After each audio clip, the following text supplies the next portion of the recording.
Llegué a pesar 116 kilos, unos 20 y algo kilos más. Pues ahora, tanto a nivel físico como mental, me siento mucho mejor conmigo mismo, puedo desarrollar mucho mejor todas las actividades y me encuentro con más ánimo. No es lo mismo tener sobrepeso que ser obeso, pero una cosa puede llevar a la otra. Para que se hagan una idea, el 40% de la población tiene algo de sobrepeso y el 23% de la población tiene obesidad. No se trata solo de una cuestión estética, sino de salud. En el caso de Omar, él pudo reconducir su problema a tiempo. Ustedes también. Quédense con nosotros que vamos a hablar de este tema hoy en Medicina Televisión. Comenzamos.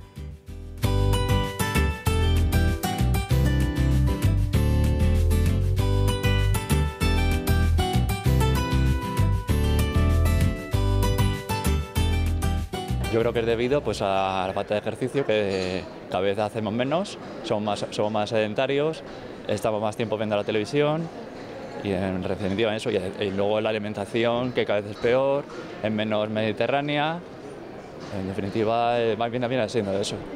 Pues que la obesidad es un problema que afecta hoy en día a la mayoría de la población, sobre todo infantil, que viene dada por la mala alimentación, porque cada día la gente pues se decide por comer comida basura, poco ejercicio, y yo creo que desde el sistema se podría intentar imponer algo que favoreciera más a la gente, como más deporte, vida saludable. Óscar, bienvenido, ¿qué tal? Muy bien, Carmen, como siempre. Vamos a hablar hoy de obesidad. ¿Qué es obesidad para no liarnos quizás con el sobrepeso? Bueno, haciendo un poquito de historia, la obesidad es una enfermedad hoy en día que antiguamente no se consideraba como tal y que era, digamos que, patrimonio de los poderosos. Estaba bien vista. De hecho, Renoir y Rembrandt, en sus cuadros, si te fijas un poquito, casi todas las figuras que aparecen son obesas. Es lo que se llevaba en la época y, lógicamente, retrataban no precisamente al pueblo llano, sino que retrataban a los potentados. Por eso estaba bien vista la obesidad. Pero si nos queremos ceñir un poquito más a los temas de salud, que es lo que vamos a hacer hoy, vamos a hablar de la obesidad como enfermedad. Por eso es de destacar que se define la obesidad como el aumento de la cantidad de grasa en el compartimento, en el compartimento graso dentro del organismo. ¿Qué quiere decir eso? Bueno, pues que estamos adquiriendo una serie de kilos, ¿no?, de reservas que en ningún caso nos hacen falta y que esas reservas y esos kilos en forma de grasa nos van a perjudicar a multitud de órganos y aparatos, que nos van a causar multitud de enfermedades y que no somos conscientes de que hoy en día es una de las grandes lacras que tienen los países industrializados. Y sobre todo España. Somos los subcampeones del mundo en obesidad infantil, aunque te parezca mentira. Madre mía. Los que más niños obesos tienen son los americanos y detrás vamos los españolitos. Detrás vamos nosotros. A nivel europeo, desde luego, en España tenemos también un porcentaje de población adulta tremendamente, como bien has dicho, tremendamente alto. Prácticamente el 50%, más del 50% de nuestra población tiene un problema con el peso. Pero de eso vamos a seguir hablando ahora. ¿Cuáles son las causas habituales de que haya estos porcentajes tan altos de obesidad? Las causas habituales de la obesidad, Carmen, pues son más o menos las causas que nos hacen que tengamos una muy mala vida. Es decir, exceso de comida, falta de ejercicio, comidas no adecuadas, el sedentarismo, como bien he dicho antes, pero lo que sobre todo quizás está más implicado últimamente es que la comida la hemos convertido en un acto social. Es decir, no comemos por necesidades fisiológicas, sino que estamos comiendo porque es un acto social. Es decir, ¿cuántas veces estamos asistiendo nosotros a grandes comidas después de un desayuno opulento y después nos viene otra gran cena? Ahí están las Navidades, ahí está a veces esos días que nos juntamos en Semana Santa, esas celebraciones que hacemos durante el verano, ¿no? Entonces, eso lo que conlleva es un aumento de la cantidad de grasa que nos va a repercutir en multitud de órganos. Por ejemplo, la obesidad es mala lo primero para el corazón. Sencillamente tiene que nuestro corazón, que digamos que es la bomba de alimentación de nuestro cuerpo, tiene que latir más veces y más potente para dar de comer, entre comillas, repartir sangre a todo nuestro cuerpo. Por tanto, le estamos sometiendo a un sobreesfuerzo. Pero además la obesidad hace que, como norma general, tengamos otra serie de problemas añadidos. Es decir, por ejemplo, el sistema metabólico. Tenemos una resistencia a la insulina, que es el preludio de la diabetes. Tenemos otro problema, por ejemplo, con el sistema osteomuscular. Sobrecargamos nuestra espalda, sobrecargamos nuestras caderas y eso hace que tengamos una artrosis mucho antes que de lo que lo debiéramos tener simplemente por la edad. También nos da problemas a nivel, por ejemplo, del hígado. Tenemos el hígado graso, que no sé si habrás oído hablar un poquito de ello. Es un poquitín el foie, que comemos por ahí a veces, el hígado graso que a veces hace pequeñas inflamaciones y que con el tiempo nos puede dar unos serios problemas de hígado, nos puede dar problemas de páncreas, pancreatitis, nos puede dar problemas renales. ¿Por qué? Porque tenemos muchos tóxicos por ahí circulando, nos puede dar problemas de fertilidad también. Nos puede dar problemas de reglas muy irregulares, nos puede dar problemas de tumores, tumores de páncreas, tumores de mama, tumores de esófago, tumores muy variados y muy variopintos, y que hoy en día nos están haciendo que eso que en su día constituyó una alimentación lo estamos convirtiendo en un peligro. Por tanto, tenemos que ser extremadamente cuidadosos con el ejercicio físico y con la alimentación. Y hay que empezar, como siempre, de pequeños. A los niños les enseñamos a comer últimamente muy mal. A mí me da pena a veces cuando vas a los parques y empiezas a ver todo plagado de chuches. Es decir, no hay día que no estén comiendo chuches. Le estamos viendo muchos niños obesos porque les metemos muy poco ejercicio y les damos demasiada comida. Y las mamás y los papás muchas veces nos vemos muy satisfechos cuando vemos nuestro niño mofletudo, qué rico, qué guapo está el niño. Pues no, el niño no tiene que ser mofletudo, el niño tiene que estar como tiene que estar, con un peso adecuado. Hombre, hasta que caminen igual les dejamos un poco de margen, ¿no? Con esa actividad física tan escasa. Un poquito de margen hay que dejarles, pero nos tenemos que mover siempre en un margen muy estrecho. ¿Por qué? Porque como norma general, el que es de pequeñito suele ser gordo, de mayor como norma general va a ser gordo. Y no tanto por lo que le estamos metiendo ahora, sino porque estamos sumidos en una familia que tiene determinadas formas de comer. Claro. Y al comer de una determinada forma, pues al final siempre decimos eso de que nos viene por genética. Bueno, vamos a ver, por genética nos puede venir una cierta facilidad para engordar, pero lo que sí nos viene por genética, entre comillas, familiar, es que si yo vivo en una casa donde se comen muchas grasas y muchas salsas, voy a tener muchas más posibilidades de engordar que si vivo en una casa donde se comen muchos tomates, muchas lechugas y muchos filetes a la plancha en vez de filetes rebozados, por poner un triste ejemplo. ¿Cómo se diagnostica la obesidad? ¿Cuál es el proceso que la obesidad, digamos, hay muchas formas de diagnosticarla. Tenemos hoy en día aparatos electrónicos que nos miden la cantidad de grasa en el cuerpo.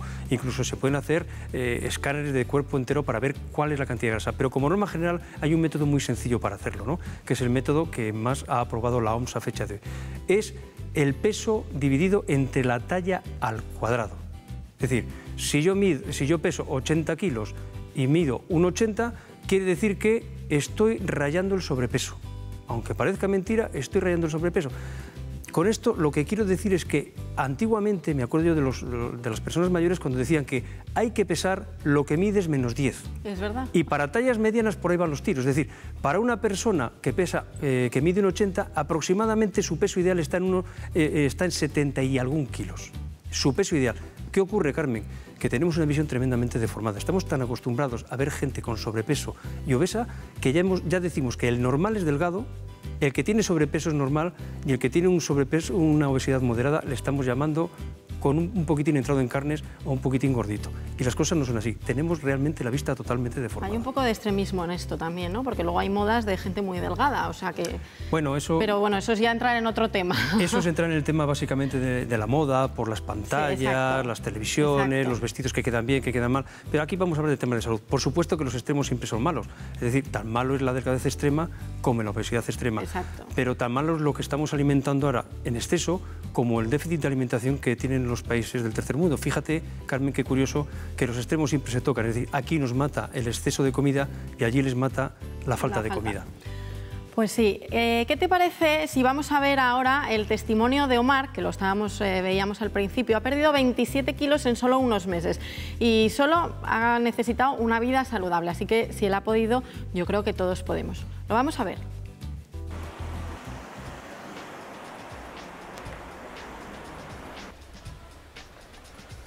Buenos días.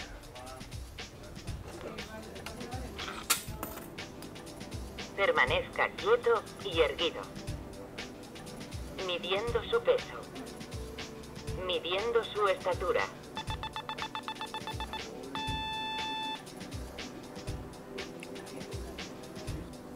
Recoja su ticket.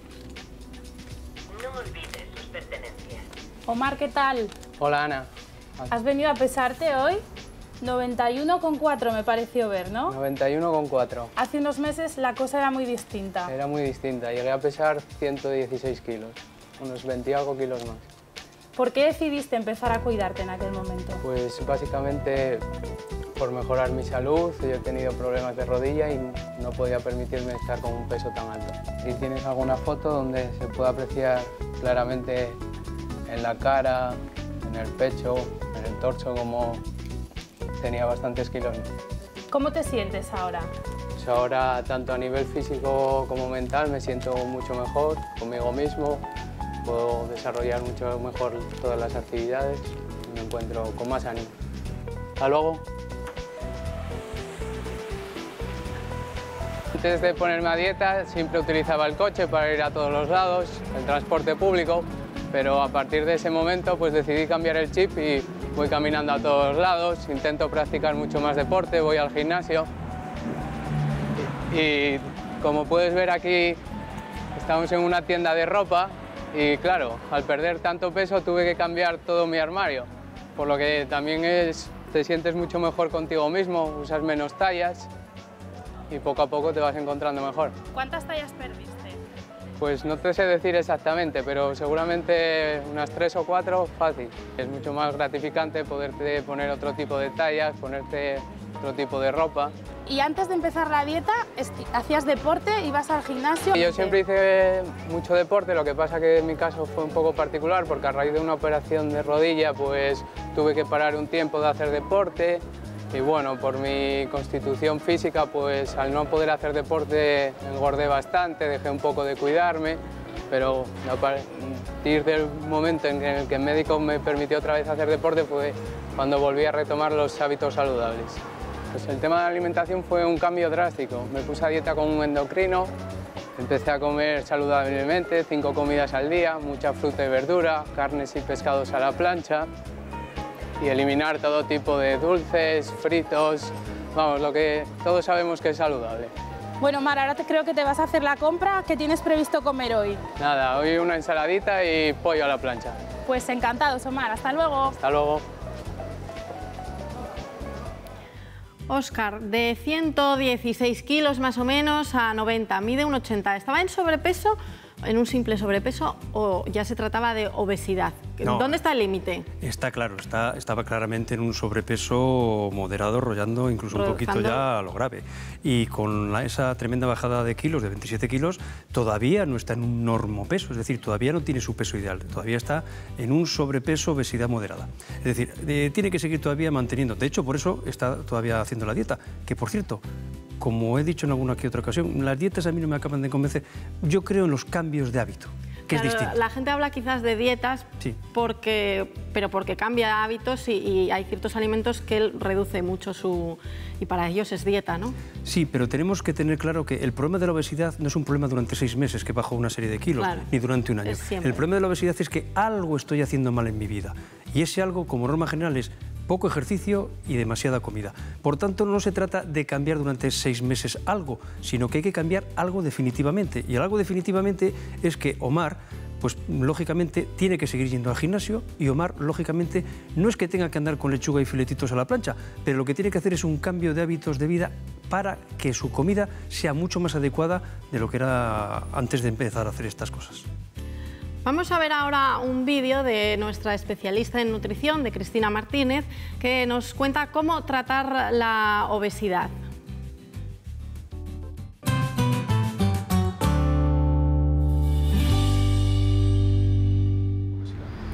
Bueno, la obesidad es un desequilibrio entre el gasto energético y el ingreso energético. Por lo tanto, debemos abordar su tratamiento desde las dos perspectivas. Por un lado, tenemos que tratar de hacer una dieta moderadamente hipocalórica para disminuir la ingesta energética y por otro lado, tenemos que tratar de fomentar la realización de actividad física regular para aumentar el gasto energético. Desde el punto de vista de la dieta, ¿qué es lo que tenemos que hacer? Pues como te decía, debe ser una dieta moderadamente hipocalórica. ¿Por qué? Porque tenemos que tratar de huir de dietas drásticas, dietas milagros, demasiado restrictivas, que lo único que van a hacer va a ser provocarnos déficit de muchos nutrientes y además que a largo plazo no resulten, porque normalmente todo el peso que hayamos perdido lo vamos a ganar.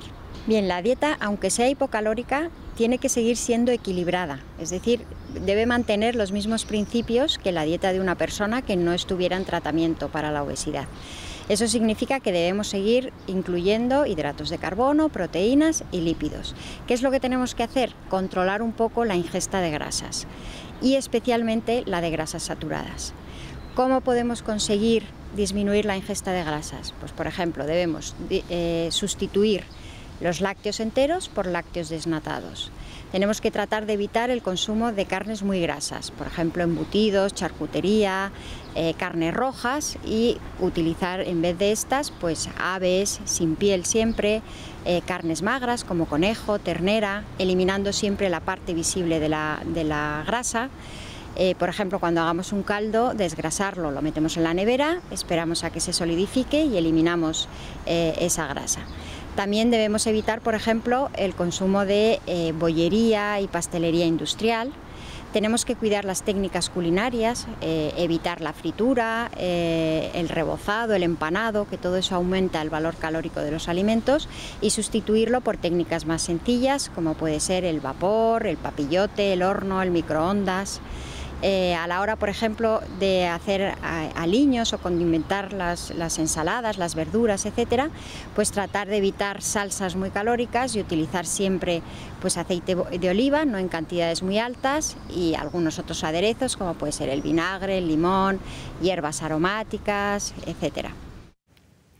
Esto cuesta un poquito, porque al final parece que es poco, pero va sumando y son un montón de pautas para tener en cuenta. Claro que cuesta, como no cuesta cuando tienes malas costumbres. Si esto lo hiciésemos desde niños, no nos costaría apenas nada. Por eso hay que recalcar, la educación en la infancia es básica y fundamental. Bueno, y hablamos también con la nutricionista de alimentos prohibidos, que hemos mencionado que quizás no debería haber alimentos prohibidos, o sí.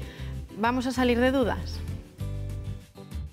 Vamos a intentar evitar clasificar los alimentos en alimentos buenos, alimentos malos. En una dieta caben todos los alimentos, pero cada uno en su justa medida. Es decir, hay alimentos que debemos tomar a diario y con mucha frecuencia, y luego hay alimentos que los debemos dejar para consumo ocasional. Es decir, no está prohibido para siempre tomar, por ejemplo, dulces, pero sí que no deben formar parte habitual de nuestra dieta. Para eso nos podemos guiar, por ejemplo, por la pirámide de la alimentación. En la base de esa pirámide tenemos los alimentos que debemos consumir a diario, que suelen ser pues, los cereales integrales, las verduras, las frutas, las legumbres 3-4 veces por semana. Y en la parte de arriba de la pirámide tenemos los que debemos hacer un uso más restrictivo de ellos, y ahí se encontrarían pues, los azúcares, las carnes rojas que os decía antes, los fiambres, etcétera.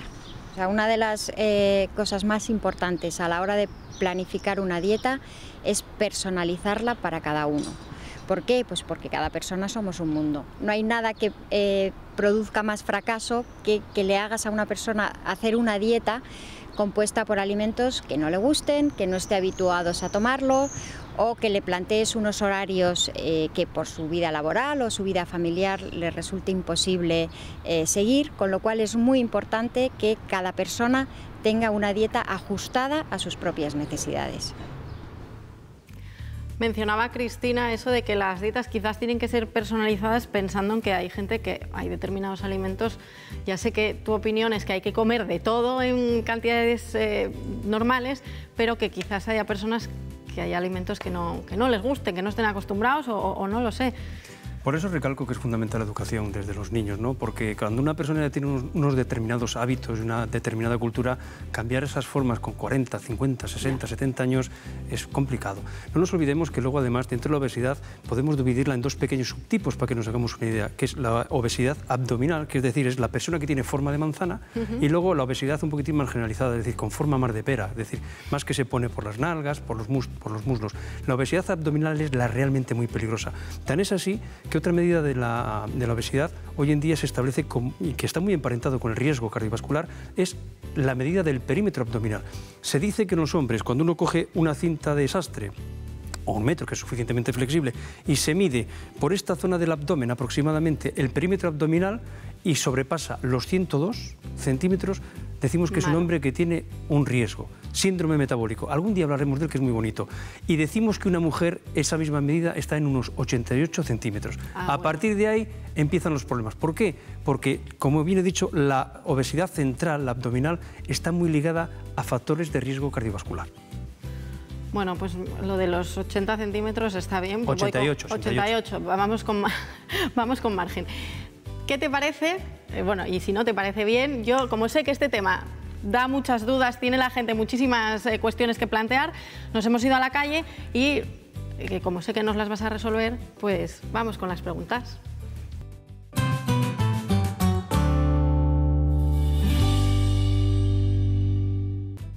¿La obesidad puede causar problemas reproductivos en la mujer? Por supuesto, es una de las causas de infertilidad. No solo de infertilidad, sino que puede causar problemas dentro del ciclo menstrual de las mujeres. Por tanto, la obesidad también nos influye en esta faceta de la vida. Y me imagino que en los hombres también, ¿no? Como ha preguntado por las mujeres, pero o eso no afecta a los hombres. Siempre porque, bueno, porque todo lo que es la obesidad está ligado a la formación de hormonas, con lo cual siempre podemos tener problemas tanto en hombres como en mujeres. Está más claro en el tema de las mujeres. Muy bien, resuelta queda esa duda. Seguimos con más preguntas. ¿Cómo puedo evitar el efecto de rebote después de una dieta? Cambiando los hábitos, querido amigo, cambiando los hábitos. Lo fundamental es cambiar hábitos. Si cometo errores, tengo que subsanarles. No subsanarles durante un periodo de 6 meses, tengo que subsanarles de por vida.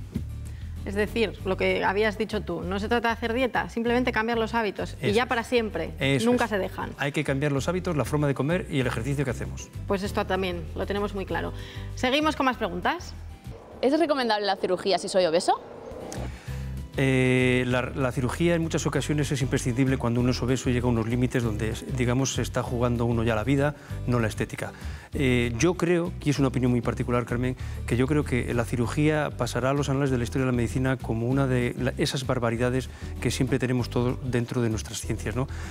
Yo creo que por el hecho de hacer ejercicio adecuadamente y hacer una dieta adecuadamente, que tengamos que acabar en una mesa de operaciones, un paciente que ya de por sí, por su estado físico, es un riesgo tremendo, a mí me parece que francamente nos queda mucho por evolucionar, no a los médicos, sino a la sociedad en general, para evitar estos grandes males. Claro, llega un momento en que yo lo veía en un documental hace tiempo que ni siquiera se podía mover esa persona. Sí, sí. Es que es así. Recientemente creo que falleció el hombre más gordo del mundo, creo que era un mexicano. Puede ser, sí. Sí, sí, que anduvo con 400 y pico kilos y al final se murió rondando los 300, una salvajada. Qué barbaridad. Vamos con la última pregunta. ¿La obesidad puede estar relacionada con algún tipo de cáncer? Con muchísimos tipos de cáncer. ¿Por qué?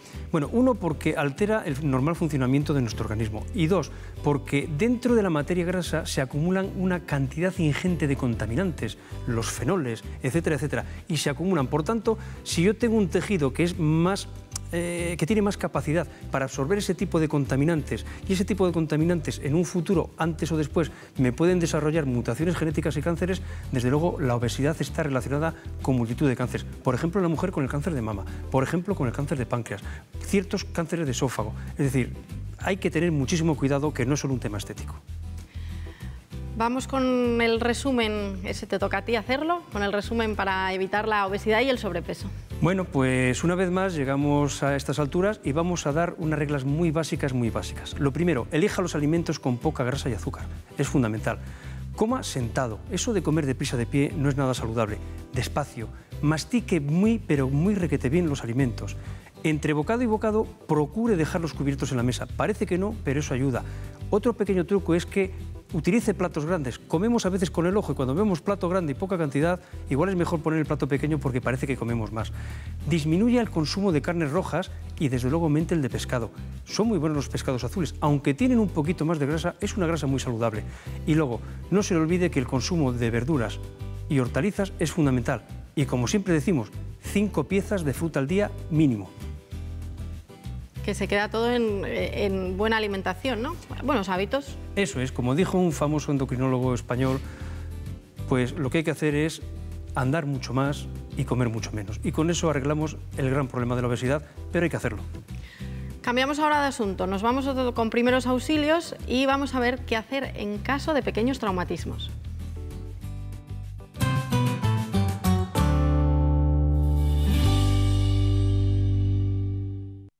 Para tratar de forma sencilla pequeñas contusiones y traumatismos, vamos a ver un pequeño hematoma o un hematoma en alguna parte del cuerpo que es la que se haya contusionado y no sospechamos que la persona tenga debajo ninguna fractura, puede mover bien la zona que se ha golpeado. En el caso de los niños es muy frecuente los hematomas frontales, en una zona ósea prominente. Es muy importante que coloquemos hielo local, frío local, apretando sobre el hematoma para que el hematoma no aumente de tamaño. Eso va a disminuir tanto la inflamación como el dolor. En el caso de que sospechemos algo más de gravedad, llamamos al 112 o bien trasladamos a un servicio médico al paciente, especialmente en los casos, en las edades extremas de la vida, es decir, menores, niños y ancianos, en los que pequeñas contusiones pueden enmascarar lesiones un poco más severas o fracturas. Y conviene que se complete la valoración con una exploración radiológica, con una valoración traumatológica, etc. Pero sobre las pequeñas contusiones con un hematoma local que todos hemos visto, conviene que pongamos inmediatamente al traumatismo, de forma lo más precoz posible, hielo local, pero apretando sobre la zona de hematoma para que la inflamación no aumente. El hielo ha sido el remedio de toda la vida. Siempre, para los traumatismos, esos pequeños traumatismos, el hielo local es fabuloso. Y una cosa que viene de maravilla cuando queremos enfriar una articulación o cualquier parte de nuestro organismo, ¿sabes cuál es, Carmen? ¿Cuál? Los guisantes del congelador. ¿Por qué? Porque los guisantes tienen la buena... Pero directamente sobre la piel. La bolsa, porque la bolsa se adapta a todos los contornos que tenemos. Cosa que no hace un hielo, donde nos tocamos aquí y aquí y lo demás no nos enfría. En cambio, la bolsa de guisantes nos lo plantamos encima y nos toca en toda la superficie de la mano. Los guisantes del congelador valen para más cosas que comer. Gracias, Óscar, porque sigues enseñándome un montón de cosas cada día. Poquito a poquito. A mí y a los que nos ven desde casa. Lo vamos intentando. Y en nuestro siguiente programa, ya saben, muchos más temas relacionados con la salud. Aquí nos vemos en Medicina Televisión. Gracias.